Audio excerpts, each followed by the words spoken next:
sacré bleu,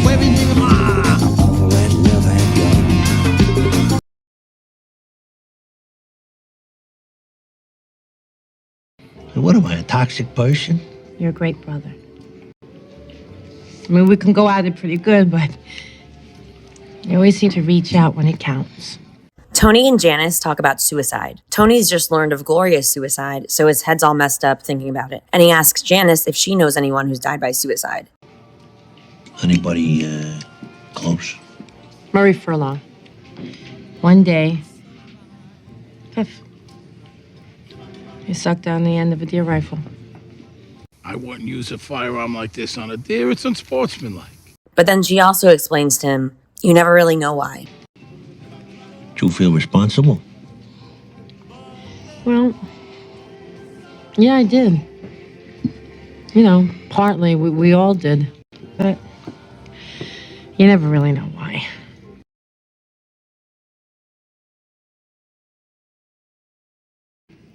You can't talk about this with anybody. Yeah, of course. Of course.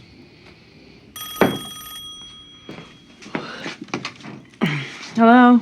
Uncle June's got cancer. A lot of dead. Another toothpick? Hey, Jan. Tony and Janice talk about cancer and about death in their family. It's the illusion of control, and it always comes in threes. This conversation really hits on the mindset of both Tony and Janice, and even more importantly, Livia. And it's one of the moments in the series where this number 3 is explicitly addressed. Ma, Febby, Uncle June. Always comes in threes, huh? And then there's the Holy Trinity. You think that's a coincidence? You say, like, the most horrible shit you can think of in the face of tragedy. It's like you're saying to God, see? You don't fool me, asshole. I know what you're planning.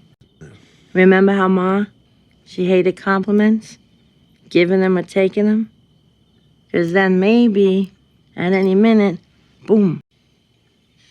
What happened to Sal Bombencero, Tom?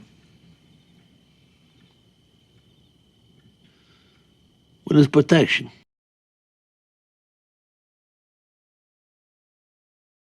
You know that he's taking AJ to the dirt bike championships at Giant Stadium? AJ can't go. You got a C in algebra. Does Carmelo know about this? All right, you really want to know? I don't want him around my kids. Tony tells Janice that he doesn't want Richie around AJ, and this is the guy that's about to be Tony's brother-in-law. This scene shows Janice's willingness to look the other way about what she knows is Richie's behavior and psychopathy, and Janice also tells Tony that he can't stand to see her happy. We certainly encounter that later on in the show.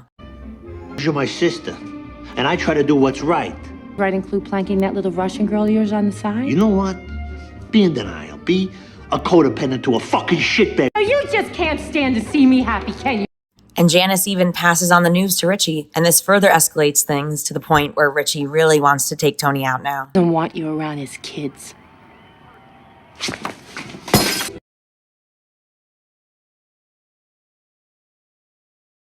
Ferraris. So what happens now?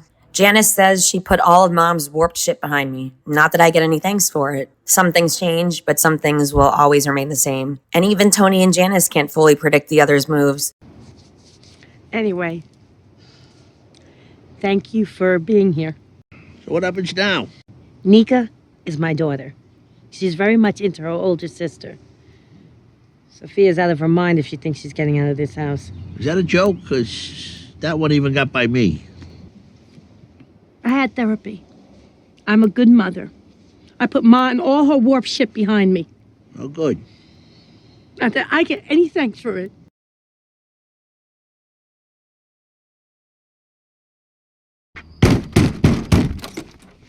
After Tony sees the news where Janice is beating up the soccer mom on the field, Tony's furious. And then when he goes and confronts Janice, Janice says, that bitch is lucky I didn't kill her. Oops. Tony almost let the cat out of the bag there in front of Bobby.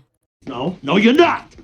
What you're gonna do is you're gonna call Neil Mink. You're gonna play it down. You're gonna pay the fine and not turn us into one of your fucking cause celebras. Anybody's side but mine. That bitch is lucky I didn't kill her. Well, we know that. What? Get out. Get out! Tony and Janice argue about Junior. This leads to Tony getting shot later on in the season. And we can see that Tony still has this internalized guilt where he rationalizes his mother's horrible behavior toward him by talking about this horrible place that we sent her. We're not sending Junior there. And like Janice said, she was thriving there. But Tony's denial here leads to him getting shot. So, how's he doing? He's Knucklehead Smith, that's how he's doing. He's fucking paranoid. Who's down there? Artie Shaw! Gazzada malanga! The man is not competent, Tony. Not again, Janice, come on. And he has the money for assisted living. The Green Grove. Fuck assisted living, okay? You remember what they did to Ma? She was thriving there, Tony. He stays where he is, Janice. What? You want to swap family stories, Tone? How about the time that Mom and Dad were coming back from the coupla? Soprano home movies. Janice tells the story that Tony thinks makes them look like a dysfunctional family, and then their back and forth drama spreads to another member of the family known for not liking that drama. You Sopranos, you go too far. And if you're there with them, so do you. Takes out his gun. Oh my God. Boom! I can't believe you never told me that story. Because it makes us look like a fucking dysfunctional family. To the boardwalk, with his schlong and chance my house.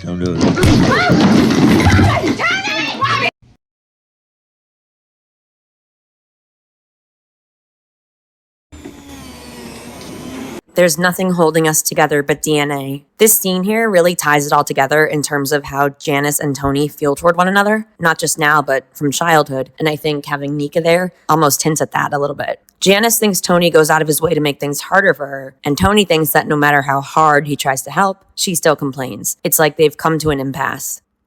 I don't know why you just can't admit that you blame us that you got shot. Unfortunately, I have only myself to blame. Unfortunately. Oh. So obviously you'd like to blame somebody. I have only myself to blame. I don't know where it comes from.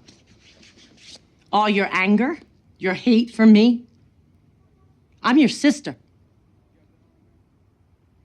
I know I'm not perfect. I know I annoy people. I think about you lying in that hospital bed. I cried for you. I sat with you. But we both know, no matter how much help I gave, you'd still be here fucking complaining. Oh my God. There's nothing holding us together but DNA.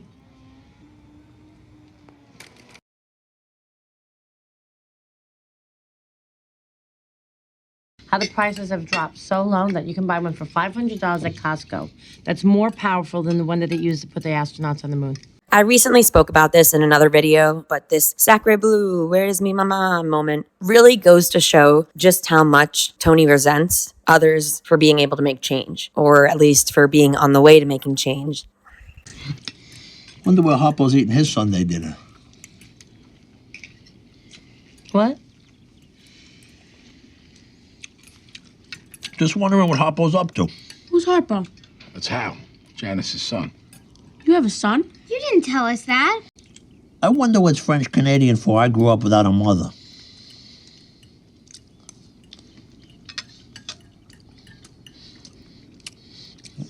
Sacre bleu, where is me mama? Son of a fucking... You fucking son of a...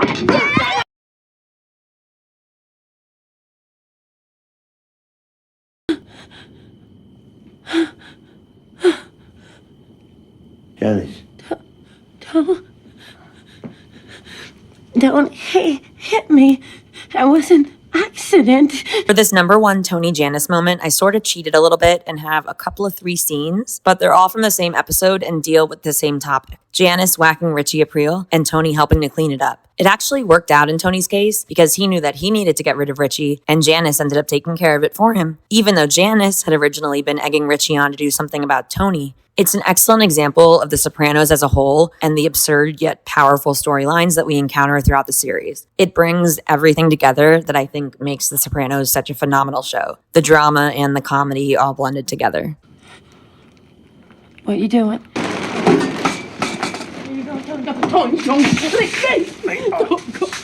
I'll be right back. And then the moment we learn about the sacred burial that they gave Richie Aprile. All in all, though, I'd say it was a pretty good visit. I loved him so much. You're gonna miss your bus.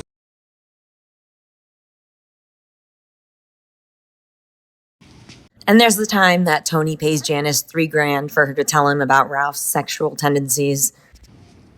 Who would know better? You're asking me to betray confidences. $3,000. Thanks so much for watching. What'd you think? Are there any other Tony and Janice scenes that you think are significant that weren't here?